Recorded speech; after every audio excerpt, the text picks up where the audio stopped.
So the United States has reached sort of a grim new milestone in its history with measles disease. So, my name is Matt Ferrari. I'm a professor of biology at Penn State University and the director of our Center for Infectious Disease Dynamics. So measles used to be a very common disease in the United States.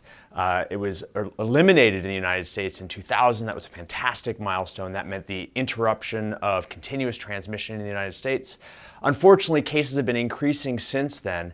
And just this year, in only the first 7 months, we've now eclipsed the previous record in the last 30 years. So we have over 1,277 cases reported in the United States, and we haven't seen a number that high since 1992.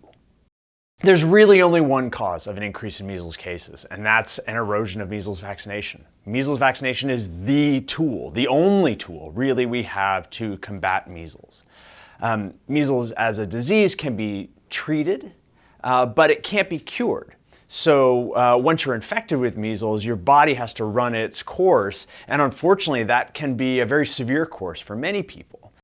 1 in 20 cases might be hospitalized. In fact, 12% of cases in the United States just this year have had to be hospitalized. A smaller number of that, so about 1 in 1,000 cases might lead to severe encephalitis, swelling of the brain, and 1 in 1,000 to 1 to 2,000 cases might end up with a mortality or a death. Vaccination is the one tool. I mean, anybody that suggests alternative tools is really talking about managing the consequences after infection. The only tool to prevent infection in an individual and to protect outbreaks in a population is vaccination.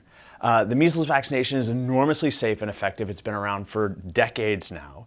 And the proof is in the pudding. The absolute reduction in cases and deaths that we've seen both in the United States and globally is fundamentally attributable to the vaccine.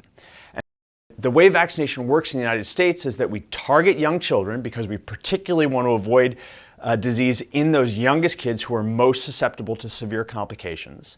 Right? We give a first dose of measles vaccine at 12 months. Right? We then give a follow-up dose from 2 years, between 2 and 3 years, right? And that's just in case the first dose didn't take, right? There's about a 92 to 93% chance that the first dose will produce productive immunity, and there are a couple of kids for which it won't, right? But if you get that second dose a year or two later, then you're likely to be protected from that point onwards, right? That strategy of 2 doses is only something we've done since 1989. So anybody that was born before that might only have had 1 dose and may have been protected from getting measles disease because so many other people were vaccinated in the population. So if you were born before 1989, it would be a worthwhile thing to look and see whether you got 1 dose or 2 doses and consider an adult dose or a booster, right? We're seeing the signals of measles returning to the United States. We haven't had to worry about this for a long time. And there's no reason we should have to worry about it in the future. We have the tools, we have had the tools for a long time, and we just need to use them.